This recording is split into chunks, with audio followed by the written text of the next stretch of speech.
If you want to support the platform just in case anything like this happens again, you can do it by way of PayPal, Patreon, Cash App, and also by the Anchor. And you can also further support the platform by way of going to the Teespring store or the shoe store that is located in the comment section below.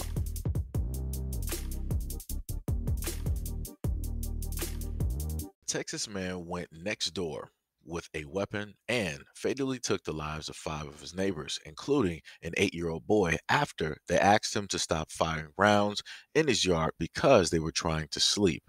The suspect, identified as 38-year-old Francisco Oropeza, remained at large more than 18 hours after the incident took place, and authorities warned that he might still be armed. The attack happened just before midnight Friday near the town of Cleveland, north of Houston, on a street where some residents state it is not uncommon to hear neighbors unwind by firing off weapons. County Sheriff Casper stated that Oropeza used an AR-styled rifle, and as the search for him dragged into Saturday evening, authorities had widened their efforts as far as 10 to 20 miles from the initial murder scene. They also stated that Oropeza may still have a weapon, but that they believe that authorities have the rifle that was used in the incident. The sheriff also stated that they found clothes and a cell phone while combing a rural area that includes dense layers of forest, but the tracking dogs had lost the scent. The sheriff stated that the victims were between the ages of 8 and 31 years of age, and that all of them were believed to be from Honduras. The sheriff also stated that there were 10 people in the house, some of whom had just moved there earlier in the week, but that no one else was injured. He later stated that 2 of the victims were found in a bedroom laying over 2 children in the apparent attempt to shield them. The total of 3 children were covered in the home and were taken to a hospital but found to be uninjured. FBI spokesperson stated that the investigators do not believe everyone at the home were members of a single family. The confrontation followed the neighbors walking up to a fence and asking the suspect to stop emptying rounds. The suspect responded by telling them that it was his property. The sheriff later stated that one person in the house got a video of the suspect walking up to the front door with the weapon. The sheriff stated that deputies had been to the suspect's home at least once before and spoken to him about shooting his guns in the yard. It is not clear whether any action was taken at the time. At a news conference Saturday evening, the sheriff stated that firing a weapon on your own property can be illegal, but he did not say whether the suspect had previously broken the law. Now again, it's a very sad event that these things took place. And obviously this is a person of his own community that decided to harm people of his own community completely for no reason, just because he wanted to, because he had an issue with the neighbors asking him, hey, could you lay off of, doing that? We're trying to sleep. This is a lot of noise. Think about other people that are around you, right? He felt that he was 100% in the right. He felt that he could do whatever it is that he wanted to do because he was on his property, his land, yada, yada, yada, ego and pride. And that drove him into committing the actions that he committed to. Now, mind you, you're not going to have a lot of people uh, talk about this story or push this story due to the fact that everybody is a part of, the same area, lineage, if you will. And there's no way that people can, in a sense, try to spin it in order to get a crap ton of views, or to spin it to prove a political type of point. And this also proves the fact that if people realistically actually care about what is going on, then they would actually just report it as it should be reported on, right? But again, you'll have people from both sides of the aisle. They're not going to say anything unless it has to do with something that they can politically push in order to have an edge, or to have a leg to stand up on, in order to prove some type of argument that this exists and this exists, right? And again, my condolences to the family and the people that were involved. But the main thing that, again, just like with the previous video of the rocks that were being thrown, this is another video that is going to be used. This is another story that's going to be used in order for individuals to pass certain types of laws. And the main thing that they've been trying to push, trying to press, trying to pass for, maybe over 10 years have been reform laws dealing with weapons, dealing with magazines and all these other types of things, right?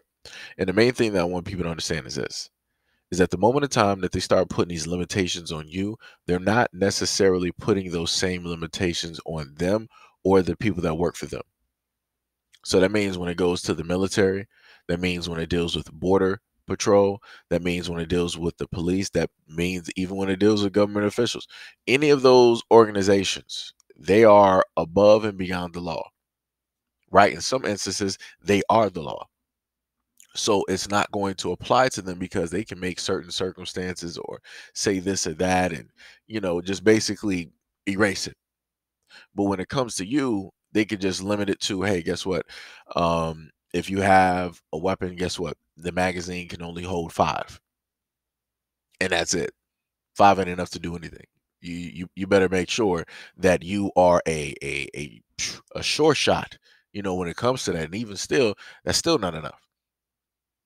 Right? That might not be enough to handle any intruders that are trying to directly come into your house, or if you are trying to defend yourself, your family, your child, your neighbor, whatever it is. Again, these are going to be the stories that they are going to compile. They're going to let this run for a very long time. And it's one or two things that are going to take place. Either they who are in power are going to be able to pass it by way of them voting directly on it, or B, the people are going to come and beg the government to basically watch over, to monitor them, to protect them, when realistically the government has never protected and had the best interest of the people for a very long time. So they're waiting for any one of those two to basically take place. Third option would be, in a sense, let's say martial law.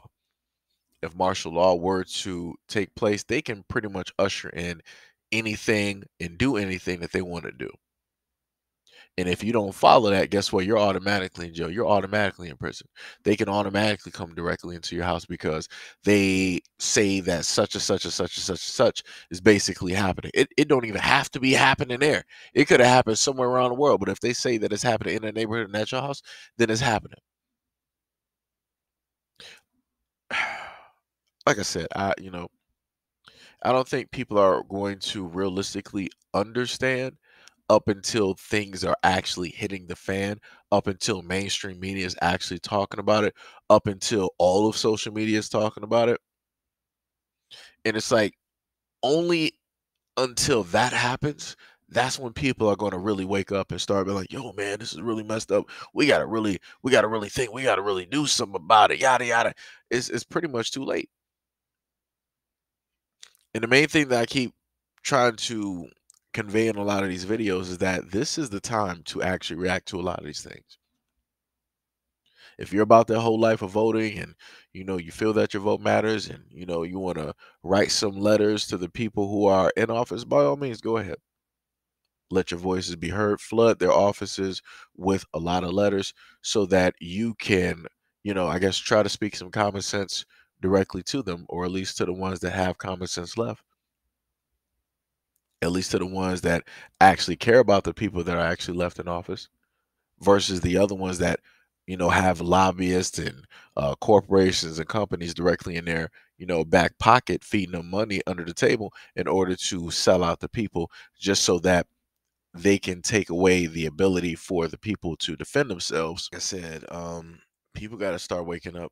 People got to start realizing what is really taking place, what is really happening directly out here. It's directly in front of you. It's blatant.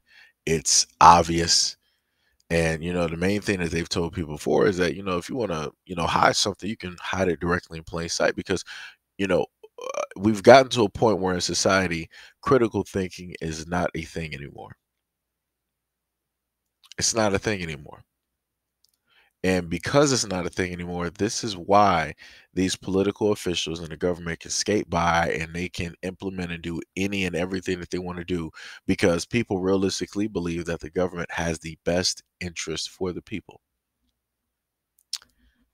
But like I said, people are not going to understand it up until all of this stuff starts hitting their front door and it starts affecting their friends and their family and their children. And again, by that time, it's too late.